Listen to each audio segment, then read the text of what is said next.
مستيات بيتنا. سلام كما يتوعلو كبرات تخطاتل مستيات بيتنا. اب اسلام آباد باكستان اب منغو امريكان ايرانن استخايده ناي سلام زررب بزي فرا دحر مبتانو بريزيدنت امريكا دونالد ترامب ناي ايران ودبات كابلو مسوني جميروم كعصو مخانوم افليتو. ترامب ايراناويان نابت ناي سلام زاتي ملسو اي قدسنن يو كبلون تزاريبو يخون امبر اتي بخلتي امواغن تقبالنت زرخبه تخسيدو ناي مبال سممع بصبق يقصل كمزلو قليصلو. إيران كونيلا نمسمر حرمز نخي كفت تحنقد على إلو زخصصة ترامب ودبات إيران كعطوة إيه بالعل حيل بحر أمريكا متكعتك فتسم زفتن زخونة حيل خاء معات كورد يقبل فكيرو بزي كازي زخونة مركب بتخبابي مالت بحرمز نمحلاف كرز كي تخفل مخيرو. مرح أمريكا تهران حجون انتخونه نوكليراوي أطوار نايمونان دليتات أي قوارتطن أكواد اب اوان زررب سلام مليسا اقولي حتى الله خبل ايران نيوكليراو اصوار كتونن يبلان نزبل مرغص امريكا اسميرلو.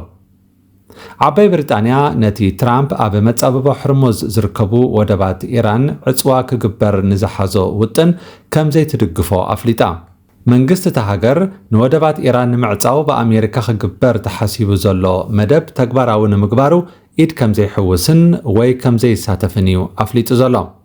እቲ መንግስቲ ወሲኹ መራኸብ ሓይሊ ባሕሪ ብሪጣንያ ወተሃደራትን ወደባት ኢራን ንምዕጻው ኣይልእካን እንተኾነ ኣብ ባሕሪ ዝተጻወደ ነታጉ ዝኣርያ ጀላቡን ጸረ ሰብ ኣልቦ ነፈርትን ኣብቲ ዞባ ስርሖም ክቕጽሉ እዮም ኢሉ። ወሃቢ ቃል መንግስቲ ዓባይ ብሪጣንያ ነጻነት ምጓዓዝን ምኽፋት መጻበቦ ሕርሙዝን ምድጋፍ ክንቅጽል ኢና፣ እዚ ድማ ንዓለማዊ ቁጠባን ዋጋ መነባብሮ ሃገርናን ንምድጋፍ ብህጹጽ የድሊ ኢሉ። زررب سلام دحر مفشالو واغا نداري كم اندغنا نحد برميل لعل $100 ديبو. إيران أبز اوان ودباتين معصاو سقومتن تتوسيدو انا خا اب معدوي نزلوا ودبات بفلايقا نودبات عمان كتقعي زبل مغلصيتات توصالا. روسيا امريكا عصوا ودباتن مسمر بحرن مكيادا نعلماو عداغا كحاسيو كتبلن كلا چاينا كلهم وغنات كاب تጻبኦታት كقطبو تمحصنالا بزي كازي چاينا ني ايران مسار حبرت تقبلالا زبل اب لعليا نزقربه كسي ايوعلكون الى نصيقاتو. ترامب نباباس كاثوليكاويت بتكريستيان عالم ليو مبل 14 كم زي فتوم دحر مغلاصو اب مكلخال جبنن نيوكليراوي اصوارن زلوا مرغصي دخوم يخبل نقيفوم. باباس ليو مبل 14 أفريقيا قدامنت زغبر عدت ككايدو مخانوم دحر مفلاطوم ناب ألجيريا اب زغشلو اوان نترامب ملسي هيبوم. ازوم مرحا هايمانوت اتا انا زبلو نزخونا اكال نمتقع ايكونن انا بوليتيكانيا يكونكون نخلوم دك سبات ناب سلام زسغاغر دلدل كهانصون كاب كينات زوصو منقدتات هاسو كبلوني زمعدوم دحر مبالوم كاب ناي ترامب منغستگن كم زي فرحو حبيرم.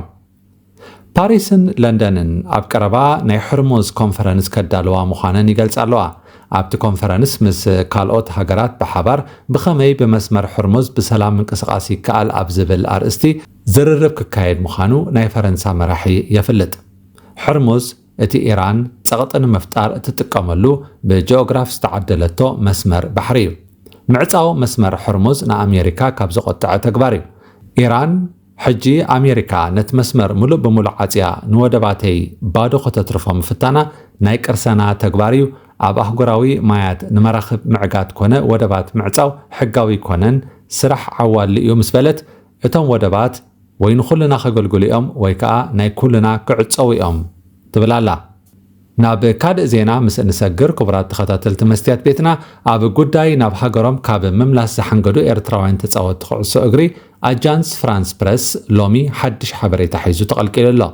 اتم شوعته اب دبوب افريكا عقبا حتيتم مستباهلو تصاوتي كاب بوليس نسترخب حبريتا مركز غبرت صبصاب AFP دحرت ب31 مغابيت اب اسواتين استخايده خلأي گطميم اتم تصاوتي بمستير حديمم اب تهاجر استرفو. اتم تጻወቲ ክሳብ ሎሚ ኣብ ኢስዋቲኒ ከም ዝርከቡ ኸኣ ኣጃንስ ፍራንስ ፕረስ ንሰበስልጣን ኢስዋቲኒ በመጥቃስ ሓቢሩሎም። እታ ብሓፈሻ 24 ተጻወቲ ሓቂፋ ዝነበረት ጋንታ ኤርትራ 10 ካብ ተጻወትታ ኣብ ውሽጢ ሃገር ዝጻወቱ እዮም።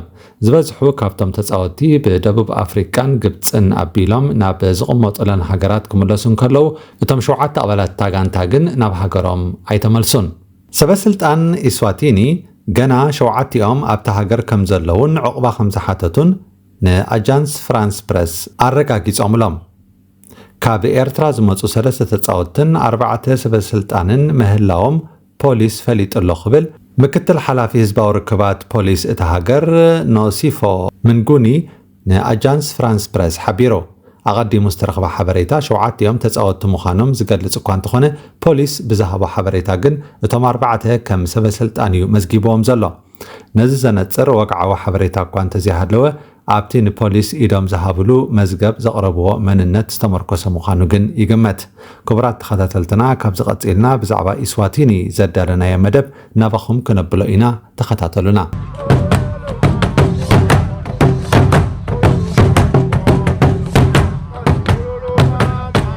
ኣብ ኣፍሪቃ ክሳብ ሕጂ ብንግስነት ትመሓደር ሃገር ከም ዘላ ትፈልጡ ዶ? ሎሚ ብኢስዋቲኒ እያ ትፍለጥ። ኣቐዲማ ግን እዚ ሃገር ብስዋዚላንድ እያ ትጽዋዕ ነይራ። ኤርትራን ኢስዋቲንን ክልቲአን ንኣሽቱ ሃገራት እየን። ዕቤት ስፍሓት ኤርትራን ብዝሒ ቁፅሪ ህዝቢ ኤርትራን ግን ካብ ናይ ኢስዋቲኒ ብዝተዓጻጸፈ ይገዝፍን ይበዝሕን። ኤርትራ ኣብ ዝቐረባ እዋን ንኢስዋቲኒ ብስፖርት 2 ግዜ ስዒራታ ነይራ። ሕጂ ግን ብዛዕባ ስፖርት ኣይኮንናን ክንዛረብ። ንሎሚ ብዛዕባ እዛ ንእሽተይ ግን ከኣ ብዙሕ ፍሉይ ነገር ዘለዋ ሃገረ ኢስዋቲኒ ኢና ክንትርኽ። ኢስዋቲኒ ዝበዝሐ ክፋል ምስ ደቡብ ኣፍሪቃ እያ ትዳወብ። ካብዚ ወፃኢ ምስ ሞዛምቢክ እውን ትዳወብ እያ። 1.2 ሚልዮን ነበርቲ ጥራሕ እዮም ዝቕመጥዋ። ፖለቲካዊት ርእሰ ከተማ እዛ ሃገር ኤምባባነ ክትከውን እንከላ ንጉስ እታ ሃገር ዝቕመጠላ ኣገዳሲት ከተማ ከዓ ሎባምባ እያ። ኣይሾው ስፒድ ዝተባህለ ኣሜሪካዊ ዩቱበር ኣብ ዝቐረባ እዋን ኣብ ኣፍሪቃ ኣብ ዘካየዶ ዑደት ንኢስዋቲኒ ከይረገጸ ክሓልፍ ኣይመረፀን። ንጉስ ሚዝዋቲ ሳልሳይ ኣብ ኢስዋቲኒ እቲ ዝለዓለ ስልጣን ዘለዎ ሰብ እዩ። እዚ ንጉስ እዚ ኣብ 1968 ዝተወልደ ኮይኑ ወዲ 18 ዓመት ምስ ኮነ ንግስነት ተቐቢሉ። ኣብዚ እዋን ኣብ ኣፍሪቃ ዝተረፈ በይናዊ ንጉስ ከም ዝኾነ ይንገረሉ። ንሱ ኣብ ኢስዋቲኒ መን መንግስቲ መን ቀዳማይ ሚኒስተር ክኸውን ኣለዎ ይውስን። ንዝበዝሐ ቁጠባዊ ክፋል እቲ ሃገር ይቆጻጸር። ፖለቲካውያን ሰልፍታት እዚ ዝበሃል ተራ ከም ዘይህልወን ይገብር። ብሓጺሩ ኣብ ኢስዋቲኒ ኣብ መወዳእታ ብዛዕባ ኩሉ ነገር ዝውስን ንጉስ ሚዝዋቲ ሳልሳይ እዩ። እዚ ንጉስ ብዙሓት ኣንስቲ ክህልዎ እንከለዋ ኣዝዮም ሓያሎ ውሉዳት እውን ከም ዝወለደ ይፍለጥ። ኣንስቲ እዚ ንጉስ ነፍሲ ወከፈን ናይ ገዛእ ርእሰን መንበሪ ቤት ኣለወን። ንጉስ ኢስዋቲኒ ኣብ ፖለቲካ ጥራሕ ዘይኮነ ኣብ ባህላዊ ንጥፈታት እታ ሃገር እውን ልዑል ተራ እዩ ዝፃወት። ኣብ ባህላውያን ፀወታታት እታ ሃገር ብምስታፍ ከዓ ከም ምስሊ ባህሊ ሃገሩ ኮይኑ የገልግል። ዝቐርበሉ ነቐፌታታት ንዝበዝሐ ስልጣን እታ ሃገር ብምግባት ምስ ድኽነት ህዝቢ ኢስዋቲኒ ዘይዳረግ ምቾት ዘለዎ ናብራ ብምሕላፍን ካልእን ምጥቃስ ይከኣል። ኣብ ኢስዋቲኒ ዴሞክራሲ ንኽዓዝዝ እውን ኣንጻር እዚ ንጉስ ሰላማዊ ሰልፍታት ይካየዱ እዮም።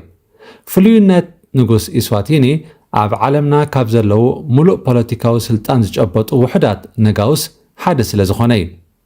ኣብ ካልኦት ሃገራት ዘለዉ ዝበዝሑ ነጋውስ ኣብ ፖለቲካ እዚ ዝበሃል ስልጣን የብሎምን። ክብረት ተዋሂቦም ጥራሕዮም ንሕብረተሰብ ዝውክሉ። ኣብ ኢስዋቲኒ ግን በንጻሪ እዩ። ኢስዋቲኒ ብተፈጥሮ ኣዝያ ሃብታም ሃገር እያ። ሃገራውያን ፓርክታት ወይ ሕዛእቲ ተፈጥሮ እታ ሃገር ኣገረምቲ እዮም። ንኸም ሓራምዝን ኣድጊ በረኻን ዝኣመሰሉ እንስሳታት ዓቂቦም ከዓ መስሕብ በጻሕቲ ሃገር ይኾኑ። መልክዓ ምድሪ እዛ ሃገር ብጎቦታትን ልሙዕ መሬትን ዝተኸበበ እዩ። ህዝቢ ኢስዋቲኒ ዝበዝሑ ብሕርሻ እዮም ዝናበሩ። ኣብታ ሃገር ሽቕለት ኣልቦነትን ድኽነትን መሰረታውያን ጸገማት እዮም። ኢስዋቲኒ ስማ ኣብ 2018 ብወግዒ ካብቲ ኣቐዲማ ትፍለጠሉ ዝነበረት ስዋዚላንድ ዝብል ስም ዝቐየረቶ። ከምቲ ኣቐዲምና ዝገለጽናዮ ኤርትራን ኢስዋቲንን ክልቲአን ኣብ ኣፍሪቃ ከም ንኣሽቱ ሃገራት እየን ዝፍለጣ። ኢስዋቲኒ ብንግስነት ክትመሓደር እንከላ ኤርትራ ብሓደ ስማዊ ሰልፊ ትቕየስ። ኢስዋቲኒ ብባህሊ ዝተጸልወት ኮይና ኤርትራ ሓያል ቁጽጽር ዝካየደላ ሃገር እያ። ኣብ ኢስዋቲኒ ንጉስ ሚዝዋቲ ሳልሳይ ሙሉእ ናይቲ ሃገር ፖለቲካዊ ስልጣን ይጭብጥ፣ ኣብ ኤርትራ ድማ ኢሳያስ አፈወርቂ ብዘይ ህዝባዊ ምርጫ ኣብ ዙፋን ኤርትራ ይቕመጥ። ኢስዋቲኒ ባህላዊ ንጉስ ኣለዋ፣ ኤርትራ ከዓ ዘመናዊ ውልቀ መላኺ። ኣብ ኢስዋቲኒ ብመጠኑ ፖለቲካዊ ምንቅስቓስ ይፍቀድ እዩ። ህዝቢ እውን ኣብ መዓልታዊ ህይወቱ ግሉጽነት ዘለዎ ነጻነት የንጸባርቕ። ቱሪዝም ትንፋስ ኣለዎ። ኣብ ኤርትራ ዕፉን ነጻነት ሓሳብካ ምግላጽ፣ ጉድድ ዕስክርናን ምዕፋን ነጻነት ፕረስን ኣሎ። ኢስዋቲኒ ቁጠባኣ ብሓያል ጽልዋ ደቡብ ኣፍሪቃ ዝተጠቕዐ እዩ። ካብዚ ወፃኢ ካብ ሕርሻን መጠን ዘለዎ ኢንዱስትሪን ኣታዊታት ትረክብ። እቶት ህዝቢ ኢስዋቲኒ ግን ካብ ናይ ኤርትራ ኣጸቢቑ ዝሓሸ እዩ። ኣብ ኤርትራ ድኹም ቁጠባ እዩ ዘሎ። ብዙሓት መንእሰያት ነታ ሃገር ሓዲጎማ ይወፁ። ብዘይካዚ ኤርትራ ሓያል ተነጽሎ ዓለም ኣለዋ። መጻወቲ ሜዳ ኩዕሶ እግሪ ክልቲአን ሃገራት ዳርጋ ተመሳሳሊ እዩ። ኣብ ኢስዋቲኒ ሓደ ሶምህሎሎ ዝበሃል ሃገራዊ ስታድዮም ኣሎ። እዚ ስታድዮም እዚ ኣብታ ንጉስ ዝቕመጠላ ከተማ ሎባምባ እዩ ዘሎ። ስም እዚ ስታድዮም እውን ብስም ኣቐዲሙ ኣብ ኢስዋቲኒ ንጉስ ዝነበረ እዩ ዝጽዋዕ። እቲ ስታድዮም ኣስታት 20,000 ተዓዘብቲ ክሕዝ ይኽእል። ንዓበይቲ ጸወታታትን ንዓበይቲ በዓላትን ኢስዋቲኒ ከዓ የገልግል። ኣብ ኣስመራ ዘሎ ስታድዮም ብተመሳሳሊ ኣስታት 20,000 ህዝቢ ክሕዝ ይኽእል። ብተመሳሳሊ ንበዓላትን ንዓበይቲ ጸወታታትን ይኽፈት። ተጻወትቲ ሃገራዊት ጋንታ ኢስዋቲኒ ኣብ ወርሒ ካብ 300 ክሳብ 850 ዶላር ይኽፈሉ። እቶም ዝበለጹ ተጻወትቲ ግን ክሳብ 1,000 ዶላር ክኽፈሎም ይኽእል። ተጻወትቲ ሃገራዊት ጋንታ ኢስዋቲኒ ብተወሳኺ ናይ ዓወት ምቕሽሽ ኣለዎም። ክዕወቱ እንከለዉ ካብ 50 ክሳብ 200 ዶላር ዝበጽሕ ተወሳኺ እቶት ይገብሩ። ውሕዳት ካብዚኣቶም ናብ ከም በዓል ደቡብ ኣፍሪቃ ብምኻድ ዝሓሸ ደሞዝን ሓለፋታትን ይረኽቡ። ክፍሊት ተጻወትቲ ሃገራዊት ጋንታ ኤርትራ ካብ ናይ ኢስዋቲኒ ኣዝዩ ዝወሓደ እዩ። ኣብ ኤርትራ ጸወታ ኩዕሶ እግሪ ከም ሞያ ኣይቁጸርን። እቶም ተጻወትቲ እውን ወተሃደራት እዮም። ንጸወታ ኣብ ዝገሽሉ መንግስቲ ፓስፖርቶም ከም ጅሆ ይሕዞ። ኣብ ደገ ክጻወቱ እንከለዉ ዝወሃቦም ዕለታዊ ናይ ጅባ ገንዘብ ከዓ ኣዝዩ ትሑት እዩ። ክቡራት ተኸታተልትና ኢስዋቲንን ኤርትራን ክልቲአን ኣፍሪቃውያን ሃገራት እየን። ክልቲአን እውን ብቁፅሪ ህዝብን ስፍሓትን ንኣሽተየን። ደረጃ መነባብሮ ህዝበን ግን ዝተፈላለየ እዩ። ኣብ ጉዳይ ኢንተርነት እንተመጺና ህዝቢ ኢስዋቲኒ ብፍላይ እቲ ኣብ ከተማታት ዝነብር ተጠቃሚ እዩ። ኣብ ሞባይላት እውን ኢንተርነት ክረክብ ይኽእል። ፍጥነት ኢንተርነት ኢስዋቲኒ ማእከላይ ክበሃል ይከኣል። እቲ ፍጥነት ንማሕበራዊ መራኸቢታት ከም ዩቱብ፣ ቲክቶክ ጥራሕ እንተኾይኑ ኣዝዩ እኹልን ትሩፍን እዩ።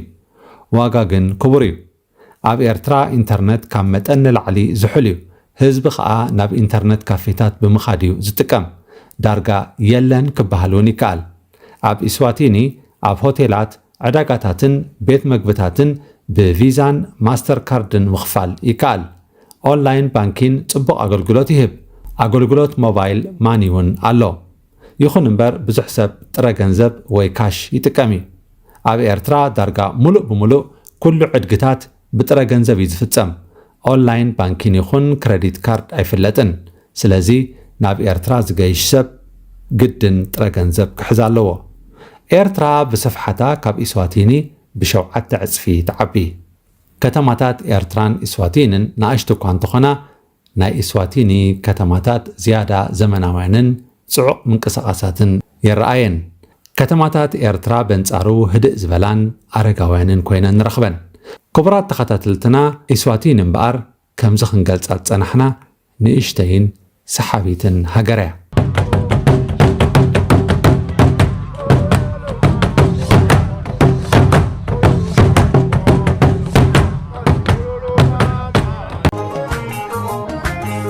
መስትያት ቤትና